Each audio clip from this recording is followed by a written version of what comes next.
Elara Vance stood on the gravel drive of the Heartland Legacy Ranch, the dust of 20 years settling around her imported leather boots.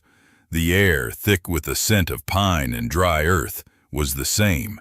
The house, a sprawling two-story monument of weathered cedar and stone, was the same. But the man who had just fired the rifle, the man whose eyes were now locked on hers with the cold, hard intensity of a winter storm, was not Caleb Thorne. He was a ghost of the boy she had loved, yet impossibly more real. The lean, restless energy of his youth had been forged into the solid, unyielding strength of a man who had fought for every inch of ground he stood on. His denim shirt was faded, stretched tight across broad shoulders, and the brim of his worn cowboy hat cast a shadow that hid the familiar curve of his mouth. But his eyes, those startling clear blue eyes, were the same, only now they held a deep, unreadable resentment. The rifle, a heavy caliber hunting model, was still held loosely in his hands, the barrel pointed toward the ground. He hadn't shot at her, of course. He had been aiming at a coyote that had strayed too close to the calving pen, a necessary, brutal act of ranch life.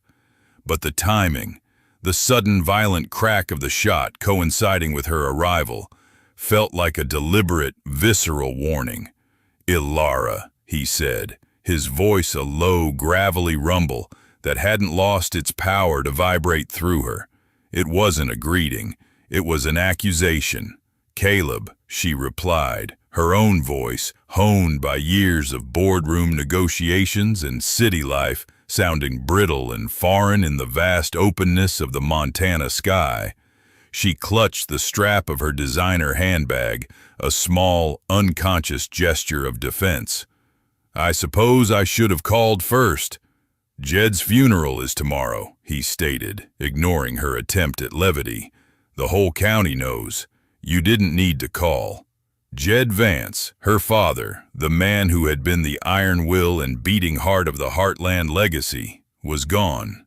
The news had reached her in a sterile, glass-walled office in Chicago, a sudden, sharp blow that had fractured the carefully constructed peace of her adult life. She hadn't seen him in 10 years, not since the last, bitter argument that had sealed her exile. Now, she was back for the final, unavoidable goodbye. "I came as soon as I could," she said, stepping out of the car's shadow and into the late afternoon sun. Caleb finally moved, shifting the rifle to rest against his shoulder. 20 years is a long time to be coming as soon as you could, Elara." The words were a direct hit, a reminder of the night she had left, a night that had broken 3 hearts, hers, his, and her father's. She had chosen the promise of a future built on steel and glass over the uncertain, dusty reality of the ranch. She had chosen ambition over love. "I didn't come here to rehash the past, Caleb," she said, walking past him toward the porch steps. "I came for my father, and I won't be staying long." "Good," he muttered, turning to watch her, "because this isn't your home anymore." She paused, her hand on the rough-hewn railing. The air crackled with the unspoken history between them, a history of stolen kisses in the hayloft, of shared dreams under a million stars, of a bond that had felt as eternal as the mountains on the horizon. Now, all that remained was a raw, festering wound. The funeral the next day was a blur of black suits, tear-stained faces, and the overwhelming, suffocating grief of a community that had lost its patriarch. Elara stood apart, a stranger in her own life, watching the people who had raised her, the ranch hands, the neighbors, the small-town shop owners, pay their respects. Caleb stood by the grave, his hat off, his head bowed, looking every inch the son Jed Vance had never had, the man who had stayed and carried the burden. The reading of the will was held in the ranch's study, a room Alara remembered as a sanctuary of leather and old books. The lawyer, Mr. Henderson, a man whose face seemed carved from granite, cleared his throat. The first few clauses were predictable.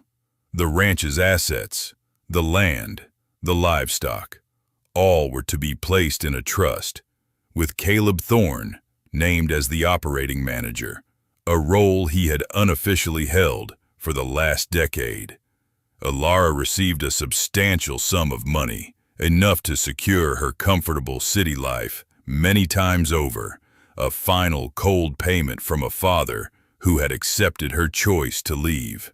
She was already mentally planning her flight back to Chicago when Mr. Henderson adjusted his spectacles and read the final, unexpected clause. "And finally," the lawyer said, his voice dropping to a grave, formal tone, "to my daughter, Alara Vance, and to Caleb Thorne, I leave the joint guardianship of my youngest child, Lily Vance, until she reaches the age of 18. The room plunged into a silence far more profound than the one that had followed the gunshot. Alara's mind reeled. Youngest child? She was an only child. Her mother had died when she was a girl. Jed Vance had never remarried. "I beg your pardon?" Alara managed, her voice a thin thread of disbelief. Caleb, who had been leaning against the mantelpiece, straightened abruptly, his eyes narrowed in a sudden fierce confusion that mirrored her own. Mr. Henderson calmly continued, "Lily Vance, age 8. She has been living here at the ranch for the past 5 years. Jed adopted her legally 3 years ago. His will stipulates that the Heartland Legacy Ranch, including all land and assets, is to be held in trust for Lily Vance. The trust is to be managed by Caleb Thorne, and the guardianship of Lily is to be shared jointly by Miss Alara Vance and Mr. Caleb Thorne. Should either guardian refuse this duty, or should they fail to agree on the child's welfare, the entire estate is to be sold, and the proceeds donated to the state's agricultural fund." The air left Alara's lungs in a rush. This wasn't just a shocking event. It was a detonation. Her father, the man she thought she knew, had kept a secret so monumental it had rewritten her entire future. And he had tied her to the one man she had spent 2 decades trying to forget. "This is impossible," Alara whispered, standing up so quickly her chair scraped against the wooden floor. "I don't have a sister. I don't know any Lily Vance, and I certainly won't be sharing custody with him." She gestured wildly at Caleb. Caleb's face was a mask of controlled fury. "You think I want this, Alara? I've been raising Lily. She's my family. And now, because of some sick joke in Jed's will, I have to share her with the woman who abandoned this family 20 years ago. Jed did this to ensure the ranch stays in the family, Mr. Thorne," the lawyer interjected, his voice firm. "He knew you would fight for the land, and he knew Miss Vance would fight for the child. He has forced you both to stay." "Where is she?" Alara demanded, ignoring the lawyer. "Where is this girl?" As if on cue, the study door creaked open and a small figure slipped into the room. She was a wisp of a girl, with a tangle of sun-streaked brown hair and eyes the color of warm honey. She wore faded overalls and a bright red bandana, and she clutched a well-loved, stuffed horse. She looked up at the adults, her expression a mixture of curiosity and apprehension. "Mr. Henderson," she said, her voice soft but clear, "is it time for my snack now? Jed said I could have a cookie after the grown-ups were done talking about the papers." Alara stared.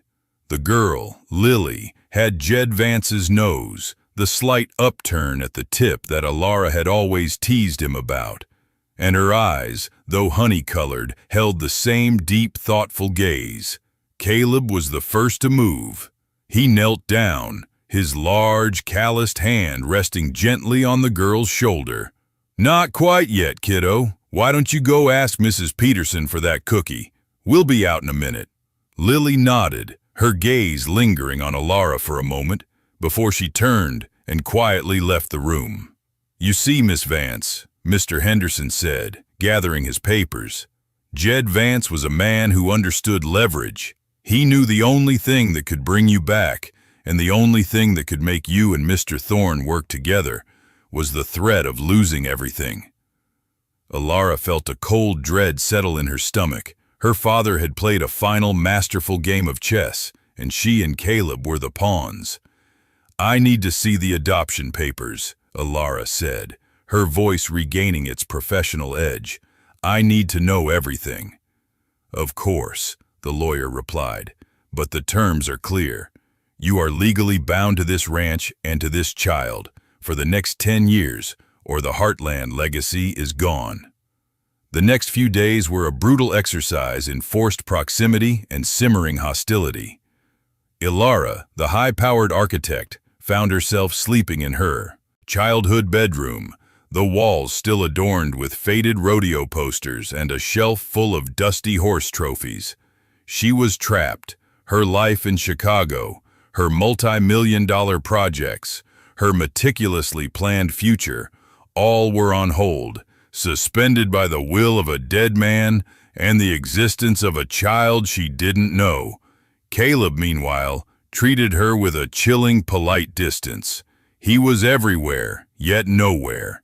He managed the ranch with the quiet efficiency of a man born to the task, rising before dawn, smelling of hay and leather and sweat.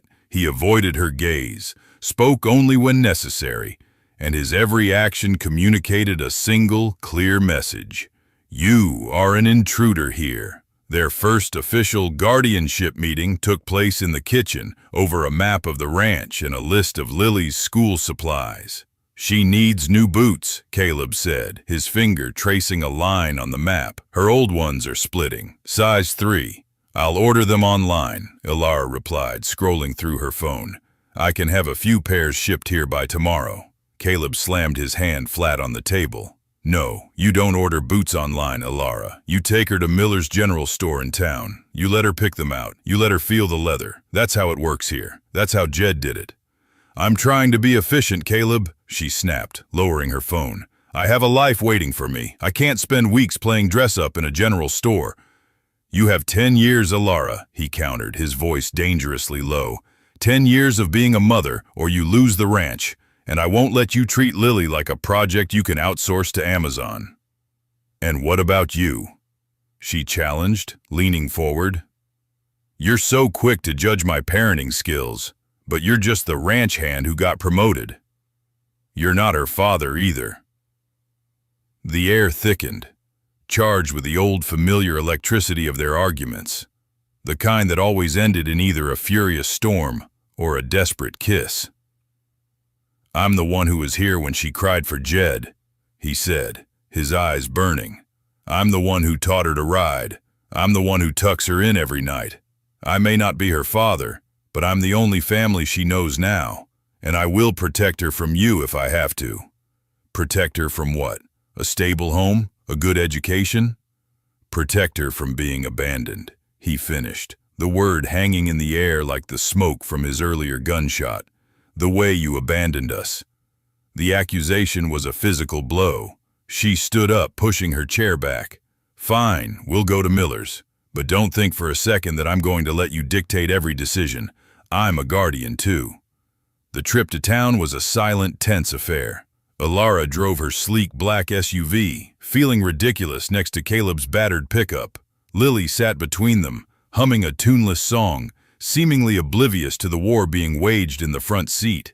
At Miller's General Store, a place that smelled of molasses and new canvas, Alara watched Caleb interact with Lily. He was patient, kneeling down to her level, letting her try on boot after boot. He pointed out the stitching, explained the difference between riding boots and work boots, and paid for the final perfect pair with a worn leather wallet. He was a good man, a good guardian, a man who had stayed. While Caleb talked to the store owner, Lily wandered over to Alara, who was staring blankly at a rack of denim jackets. "Are you my sister?"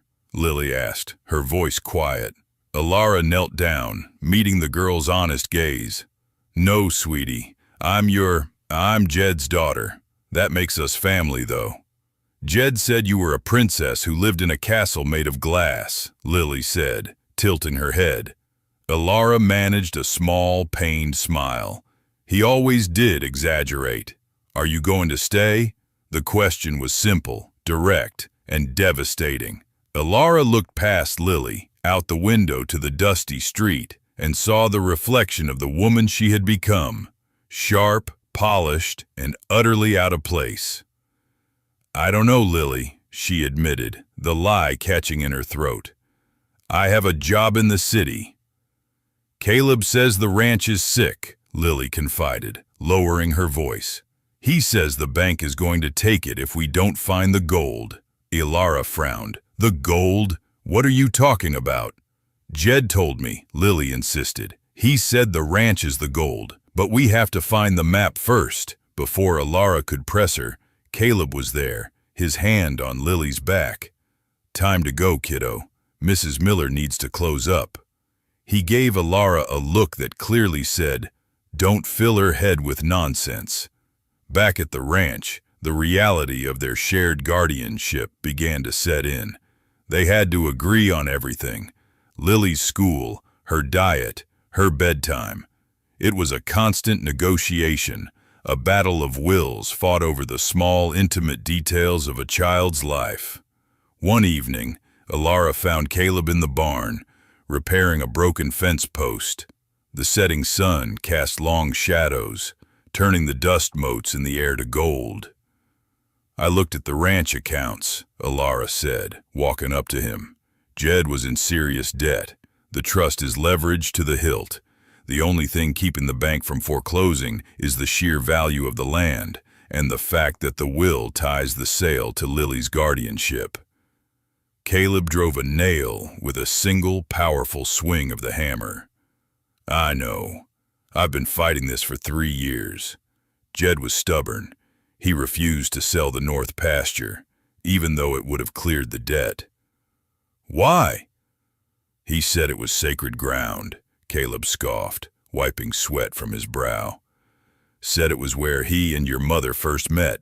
Sentimental nonsense. Alara looked out at the vast, rolling expanse of the north pasture, a place she had ridden 1,000 times as a girl. He wasn't sentimental, Caleb. He was a businessman. If he refused to sell, there was a reason. Maybe he just lost his mind, Caleb suggested, his tone flat. Or maybe, Alara countered, her architect's mind already working. He had a plan. He was a man who planned everything, even his own death. He knew the debt, he knew the bank, and he knew the only way to save the ranch was to force us to save it. She took a step closer, the scent of sawdust in his skin filling her senses. Tell me about Lily. Where did she come from? Caleb hesitated, leaning against the fence post. Jed found her in town. She was in a bad situation. Her mother was a transient, a good woman who just couldn't get clean. Jed helped her, and when she passed away 5 years ago, he took Lily in. He didn't want anyone to know. He said he didn't want the town gossips to ruin her chance at a normal life. And you were okay with that? I was okay with anything that gave that kid a chance, Caleb said simply. She's a good kid, Alara. She deserves a home. And you deserve to run this ranch without me, she admitted, the words tasting like ash. So let's find a way out of this, Will. I'll hire the best lawyers in the state. We'll challenge the guardianship. I'll sign over my rights, and you can keep the ranch and Lily. Caleb looked at her then, truly looked at her, and the resentment in his eyes was replaced by a deep, weary sadness. You still don't get it, do you? It's not about the lawyers. It's about what Jed wanted. He didn't just want the ranch to survive. He wanted us to survive. He wanted us to be a family. We stopped being a family the day I left, Alara said, turning away. No, Caleb said, his voice stopping her. We stopped being a family the day you let me believe you didn't love me anymore." The memory of that night, the harsh words, the desperate final embrace, the sound of her car tires crunching on the gravel as she drove away, flooded her. She had left to protect him, to save him from the financial ruin her father had been facing even then. She had taken the blame, the heartbreak, and the guilt, and she had never looked back. "It doesn't matter now," she said, her voice flat. "We have a child to raise and a ranch to save. Let's focus on that." The next morning, Alara found Lily sitting on the porch swing, meticulously drawing something in a small leather-bound journal. "What are you drawing?" Alara asked, sitting down beside her. Lily held up the journal. It was a detailed, almost professional sketch of the ranch house, but with a small, stylized symbol drawn on the chimney, a circle with a star inside. "It's the map," Lily whispered. "Jed said the gold is hidden where the star shines brightest." Alara's heart gave a sudden hard thump. "Lily, did Jed ever talk about a secret room or a hidden safe?" "He talked about the old well," Lily said, pointing toward the overgrown copse of trees behind the barn. "He said the water was magic and that the stars fell into it." Alara stood up, her mind racing. Her father had been an eccentric, but he was also a brilliant man. The debt, the refusal to sell the north pasture, the bizarre will, it all pointed to a final, desperate gamble. He hadn't just left them a child, he had left them a puzzle. She walked to the barn, where Caleb was mending a bridle. "I think Lily might be onto something," she said, holding out the journal. "The gold, the map, the well." Caleb glanced at the drawing, then back at her, a skeptical frown creasing his brow. "She's 8, Alara. She has an active imagination. Jed used to tell her stories to keep her busy." "This isn't a story, Caleb. This is a clue. The debt is too big. The will is too specific. He must have hidden something. Something valuable." "Like what? A box of old coins?"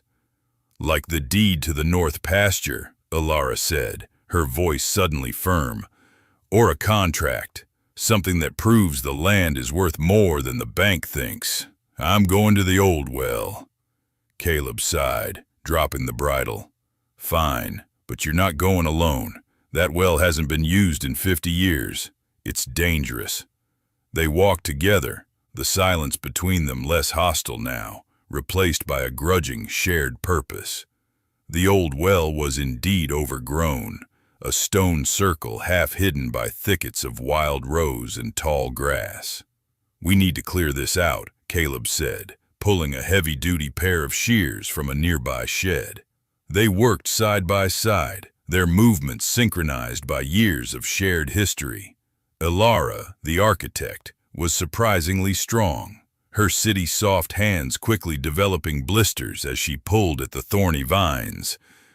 Caleb watched her, a flicker of the old admiration in his eyes. "You haven't lost your grit," he admitted, his voice quiet. "I just learned to use it on blueprints instead of barbed wire," she replied, not looking up. When the well was finally clear, they found a heavy circular stone lid, covered in moss. It took both of them, pushing with all their strength, to slide it aside. The well was deep, dark, and smelled of damp earth. "There's a ladder," Caleb said, shining his phone light down. "Old iron rung set into the stone. I'll go down." "No," Alara said, her hand on his arm. The contact was electric, a jolt of memory and desire that neither of them could ignore. "I'm smaller. I can maneuver better. Besides, I'm the one who needs to find the answers." Before he could argue, she was over the edge, her feet finding the first cold, slick rung. The descent was slow and terrifying. The air grew colder, and the only sound was the scraping of her boots on the iron. Finally, her feet touched solid ground. She was in a small, circular chamber, the bottom of the well. Caleb's voice echoed from above. "What do you see?" Nothing? She called back. Just stone walls and a little water. She shone her light around the chamber. The walls were smooth, but as she moved the beam, she noticed a section of the stone that looked different, slightly newer, with a faint, almost invisible seam. Wait, she said. There's a false wall. It's been mortared over. Can you open it? I don't know. I need something to pry with. Stand back, Caleb commanded. A moment later, a heavy length of iron pipe, wrapped in a thick cloth, dropped into the chamber. Alara picked it up, its weight reassuring in her hands. She worked the pipe into the seam and leveraged it with all her strength. The mortar cracked with a sharp, dry sound.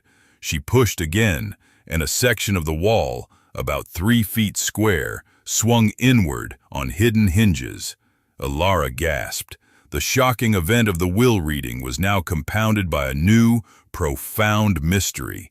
Inside the hidden space was not a safe nor a deed, but a small wooden chest, and next to it, a single frame photograph.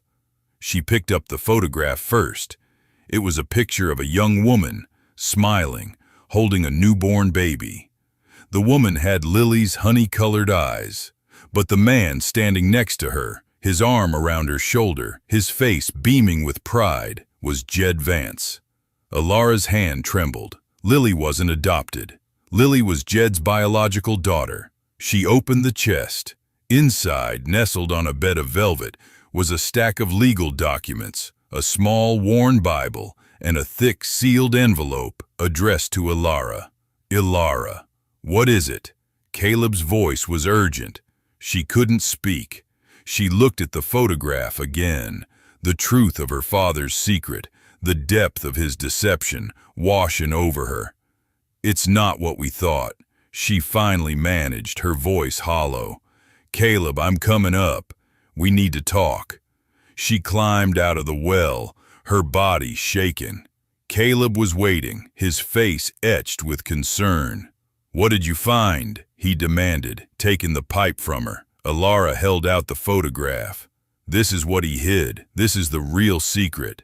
Caleb took the photo, his eyes scanning the image. His breath hitched. That's Jed. And that's Lily's mother, Sarah. But the baby is Lily, Alara finished. She wasn't adopted. She's my half-sister. Jed Vance had a secret family. Caleb stared at the photo, then at Alara, the 20 years of resentment momentarily forgotten, replaced by a shared, staggering shock. He lied to everyone, Caleb whispered. He told me he was helping a friend. He told me he was fostering her. He didn't want the scandal, Alara realized, her voice hard. He didn't want his reputation ruined. He hid them. She handed him the sealed envelope. This is for me, and I think the gold Lily mentioned is in this chest. Caleb set the photograph down and opened the chest, pulling out the stack of documents. They were old, brittle, and covered in official stamps. These are mineral rights, Caleb said, his eyes widening as he scanned the first page. The North pasture. Jed didn't sell it because he knew what was under it. Oil. He had the mineral rights surveyed and secured 25 years ago, before the big boom. He was waiting for the right time to sell the rights, not the land. The shocking event had now fully unfolded. Jed Vance hadn't just left them a child and a ranch. He had left them a multi-million-dollar secret, a moral dilemma, and a forced partnership. The ranch isn't sick, Caleb, Alara said, a slow, dawning realization in her eyes. It's a gold mine, and he tied it all to Lily and to us. She broke the seal on the envelope addressed to her. Inside was a single handwritten letter from her father. My dearest Alara, if you are reading this, it means I have finally run out of time. I know you are angry. You have every right to be. I made mistakes. The biggest one was letting you leave. The second biggest was not telling you about Lily. I didn't tell you because I was a coward. I was afraid of what the town would say, and I was afraid of losing you again. Lily is your sister, Alara. She is the best of me, and the best of your mother's spirit. I need you to protect her. I also need you to forgive Caleb. He is a good man, and he loves that ranch like his own skin. I drove you away, not him. I told him you didn't want him, that you had found a better life. I lied to save the ranch, and in doing so, I broke both your hearts. The mineral rights are the key. They will save the ranch and secure Lily's future, but they are complicated. You, my architect, with your city smarts and your cold logic, and Caleb, my cowboy, with his heart and his knowledge of the land, are the only two people who can navigate this. You need each other, Alara. You always have. The will is my final, desperate attempt to give you back the life you should have had. Stay. Fight for Lily. Fight for the ranch. And fight for the man who never stopped loving you. Your father, Jed. Alara finished the letter, the paper shaking in her hands. The shock was complete. Her father hadn't just been a liar. He had been a manipulator. A man who had sacrificed his daughter's happiness for his land, only to try and fix it all with one final, audacious act. She looked up at Caleb, who was still staring at the mineral rights documents, his face a mixture of awe and disbelief. "He lied to you too," she said, her voice thick with emotion. He told me you were seeing someone else, that you didn't want to leave the ranch. He made me believe I was holding you back." Caleb's head snapped up, his blue eyes wide with a sudden terrible understanding. "He told me you had met a rich city boy, that you had called him and said you never wanted to see this dusty place again. He said you had already moved on. 20 years. 20 years of pain, of regret, of two lives lived separately, all built on a foundation of one man's lie. He broke us," Alara whispered, the tears finally coming hot and fast. Caleb dropped the documents and took a step toward her, his expression raw. "He broke us, but he also put us back together, didn't he? He forced us to stand here, right now, with a child who is both of our family, and a ranch that is worth millions." He reached out, his calloused hand gently wiping a tear from her cheek. The touch was devastatingly familiar, a comfort she hadn't realized she was starving for. "What do we do now, Alara?" he asked, his voice barely a breath. She looked at the ranch, the vast, beautiful, complicated legacy of her father. She looked at the well, the source of the secret, and she looked at Caleb, the man she had never stopped loving. "We do what he wanted," she said, her voice gaining strength. "We stay, we fight for Lily, and we save the Heartland legacy." The first half of the story was complete. The shocking event had been revealed. The secret half-sister, the joint guardianship, the lie that had separated them, and the hidden oil rights. The stage was set for the conflict and the romance. Word count check, approximately 2,450 words. End of Part 1. Part 2. The Legacy Forged. The revelation of Jed's lie and the secret of the oil rights didn't immediately mend the chasm between Alara and Caleb. Instead, it transformed their hostility into a strained, high-stakes alliance. The air was still thick with 20 years of unspoken pain, but now it was overlaid with the frantic energy of a shared, monumental task. "We need to be smart about this," Alara said later that evening, spreading the brittle mineral rights documents across the kitchen table. Lily was asleep, and the only light came from the single overhead lamp, casting long shadows across the room. These documents prove Jed owned the subsurface rights to the North Pasture, but they're old. We need a current geological survey and a legal team to validate the claim before we can use it as leverage against the bank. Caleb leaned over the table, his finger tracing the boundary lines on a faded map. "A survey will take weeks, Alara. We don't have weeks. Silas Vance, Jed's cousin, is circling. He's been trying to buy up the debt for months. He wants this land, and he's not going to wait for us to get our ducks in a row. Silas Vance, Ilara scoffed, remembering the man, a petty, grasping figure who had always resented Jed's success. He's a vulture. We need to beat him to the punch. How? Caleb challenged, his eyes meeting hers. You can't just wave a piece of paper at a bank and expect them to back off a foreclosure. They want collateral, and they want a plan. Then we give them a plan, Ilara declared, her architect's mind already building the strategy. I'll fly to Denver tomorrow. I know the best energy law firm in the region. I'll have them review these documents. Meanwhile, you need to hold the fort, keep Silas off the property, and more importantly, keep Lily safe and oblivious to the chaos. And what about the guardianship? Caleb asked, his voice softening slightly. We're supposed to be co-guardians. We can't make decisions from two different states. Ilara paused, the weight of her father's manipulation pressing down on her. We'll establish a temporary agreement. I handle the legal and financial strategy. You handle the ranch and Lily's day-to-day life. We communicate every night. No secrets. No more lies. Deal? Caleb said, extending his hand. The handshake was firm, professional, and utterly devoid of the lingering heat that had sparked between them at the well. It was a business transaction, a necessary evil, but as their hands separated, Ilara noticed the fine lines of exhaustion around his eyes, the deep-set worry that 20 years of running the ranch had etched onto his face. He wasn't just fighting for land. He was fighting for his life's work and for the little girl who called him Caleb. The next 2 weeks were a whirlwind of activity. Ilara, back in her power suits and high heels, navigated the sterile, air-conditioned world of corporate law. She was a force, her sharp intellect and relentless drive impressing the seasoned lawyers.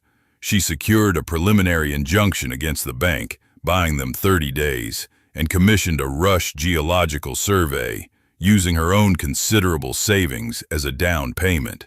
Meanwhile, back at the ranch, Caleb was fighting a different kind of battle. Silas Vance, emboldened by the news of Jed's death and Ilara's sudden reappearance, began to escalate his tactics. He tried to intimidate the ranch hands, spread rumors in town, and even attempted to cut the fence line on the north pasture, claiming a boundary dispute. Caleb, the quiet cowboy, met every challenge with a steely resolve. He worked 18-hour days, fixing the fences, reassuring the hands, and making sure Lily's routine remained untouched. He was the anchor, the immovable object in the storm. Their nightly calls became the only constant in their chaotic lives. The survey results are promising, Ilara reported one night, her voice crackling over the phone. The preliminary data suggests a significant oil and gas reserve, enough to make the north pasture worth 10 times the ranch's debt. That's good, Ilara, Caleb replied, his voice tired. But Silas is getting bolder. He showed up at the school today, asking Lily questions. He's trying to use her to get information. Ilara felt a cold spike of fear. Did he scare her? No. She's a tough kid. She just told him he wasn't invited to her birthday party. But we need to be careful. He knows the will ties the ranch to her. I'm coming back, Ilara decided instantly. The lawyers can handle the paperwork. I need to be there. She arrived back at the ranch 2 days later, trading her tailored blazer for a worn denim jacket. The moment she stepped out of the car, she felt the tension in the air, but also a strange sense of belonging. The first thing she did was find Lily. She was in the barn, trying to saddle her pony, Dusty, a task far too big for her small hands. Need a hand, partner? Ilara asked, walking over. Lily looked up, her eyes lighting up with a genuine smile. Ilara, Caleb said you were coming back. I am, and I'm staying for a while. Ilara gently took the heavy saddle. Your dad taught me how to do this when I was about your age. You have to use your legs, not just your arms. As they worked together, Ilara felt a connection with the girl that went beyond the legal papers. Lily was a mirror of her own childhood. The same fierce love for the animals, the same stubborn determination. She was her sister, and Alara felt a protective instinct she hadn't known she possessed. That evening, Alara and Caleb found themselves sitting on the porch swing, the same one Lily had been drawing on. The sun was setting, painting the sky in shades of orange and violet. "Thank you for coming back," Caleb said, his voice low. "I was starting to feel like I was fighting this alone." "You're not alone," Alara said, looking out at the vast, darkening land. "This is my fight, too. My father put me in this position, and I won't let his final, desperate plan fail." "It's more than a plan, Alara," Caleb murmured. "It's a second chance for all of us." He turned to her, and the distance between them seemed to shrink. "I saw you with Lily today. You were good with her, natural." "She's easy to love," Alara admitted, "and I understand her. She's trying to be tough, but she's grieving. She needs stability." "She needs a mother," Caleb said, the words hanging heavy in the air. "And I'm not it." "You're doing a wonderful job, Caleb. You're her rock." "But you're the one who knows how to fight the world," he countered. "You left here and built an empire. I stayed and built a fence. We need both, Alara. The ranch needs both." He reached out and gently brushed a stray strand of hair from her face. The touch was light, but it ignited a fire that had been banked for 2 decades. "I never stopped loving you, Caleb," Alara confessed, the words a painful, honest release. "When I left, I thought I was saving you. My father was in trouble even then, and I knew he'd drag you down with him. I thought if I made you hate me, you'd stay and fight for the ranch, not for me." Caleb's eyes, those clear, honest blue eyes, were filled with a sudden, devastating tenderness. "I didn't hate you, Alara. I just hated myself for not being enough to make you stay." He leaned in, and the kiss was 20 years in the making. A desperate, tender collision of regret and longing. It was the taste of dust and pine and the promise of a future they had both thought was lost forever. The next day, the professional truce was officially over, replaced by a cautious, passionate intimacy. They were still co-guardians, still business partners, but now they were also two people, rediscovering the profound connection that had once defined their lives. The final confrontation came a week later. The bank, tired of the legal delays, issued a final notice. The ranch would be auctioned off in 3 days. Alara and Caleb, armed with the validated mineral rights claim and a stack of legal documents, drove to the bank's regional office. Silas Vance was already there, a smug look on his face, ready to finalize his purchase of the debt. "Well, well," Silas sneered, seeing Alara in her sharp suit and Caleb in his clean, pressed ranch clothes. "The city girl and the hired hand. Come to beg. For an extension?" "We came to settle the debt, Silas," Alara said, her voice cool and steady. She laid the documents on the bank manager's desk. "The Heartland Legacy Ranch is not just a piece of land. It is a multi-million-dollar asset, backed by confirmed oil and gas reserves on the North Pasture.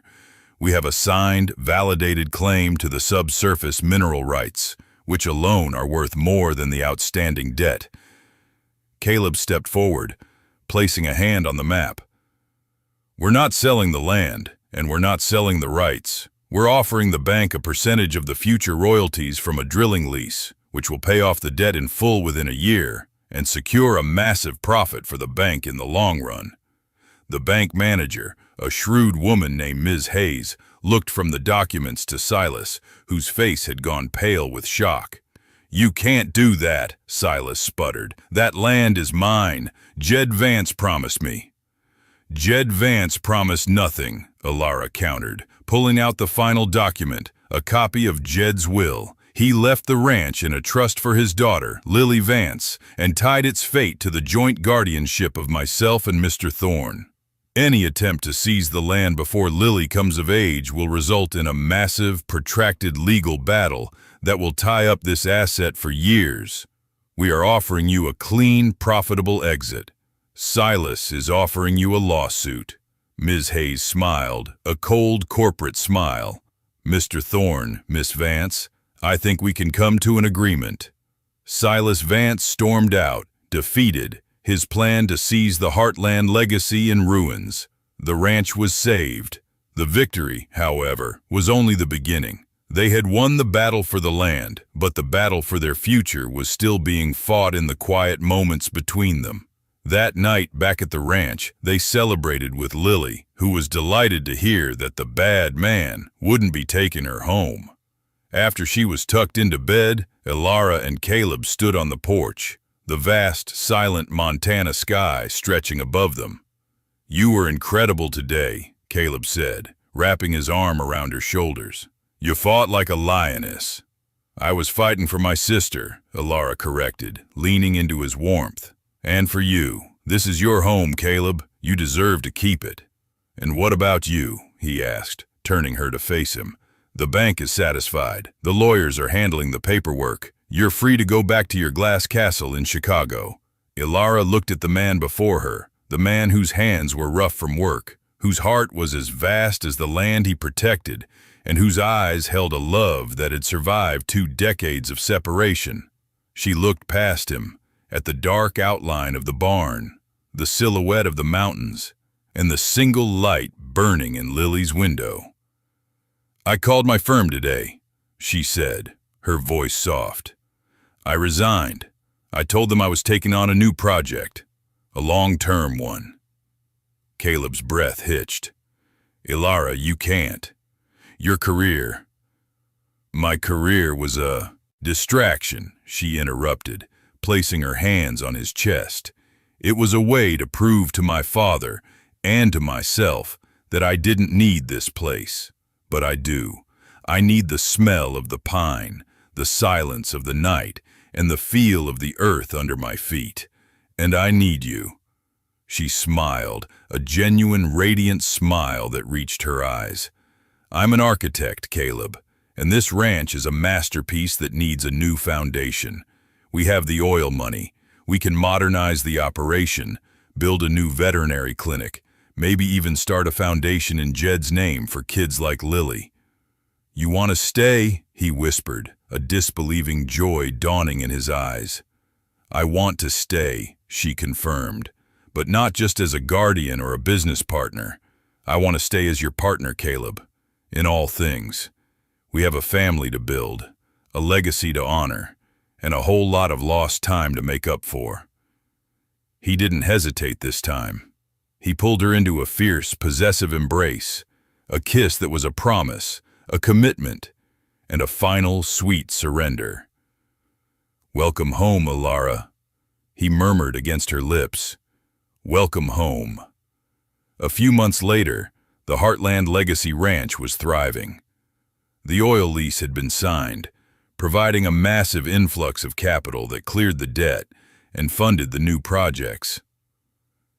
Elara, in her jeans and boots, was overseeing the construction of the new, state-of-the-art barn, her blueprints now covered in dust and hay. Caleb, now officially the co-owner and manager, was happier than Elara had ever seen him. He was no longer just fighting to survive. He was building a future. One afternoon, Elara found him by the old well, the site of their shocking discovery. The well was now capped with a beautiful, custom-designed stone monument, a tribute to Jed Vance. "Thinking about your father?" she asked, walking up to him. "And yours," Caleb corrected, taking her hand. "He was a complicated man. He broke us, but he also gave us everything. He knew we wouldn't come back for the money. He knew we'd only come back for the fight and for the child." "He was a master manipulator," Elara agreed, leaning her head on his shoulder. "But he was right. We needed each other to see the truth." Lily, now fully integrated into their lives, rode up on Dusty, her new custom-made boots gleaming in the sun. "Caleb, Elara, look!" she shouted, holding up a drawing. It was a picture of the 3 of them standing in front of the ranch house with a giant, smiling sun overhead. "It's beautiful, sweetie," Elara said, kneeling down to hug her. "I drew the new barn too," Lily said proudly. "And I drew a little star on the roof, for the gold." Caleb and Alara exchanged a knowing look. The gold wasn't the oil, or the land, or the money. The gold was the family they had found, forged in the crucible of a shocking event, and the enduring, stubborn love of the country. As the sun began to set, casting a golden glow over the Heartland legacy, Alara stood with Caleb and Lily, watching the light fade. She had come back to the ranch after 20 years, and everything had changed. She had traded a life of cold glass towers for a life of warm, open spaces, and in doing so, she had finally found her way home. The silence that settled over the ranch was no longer the tense, accusatory silence of her arrival. It was the deep, peaceful silence of a life finally made whole.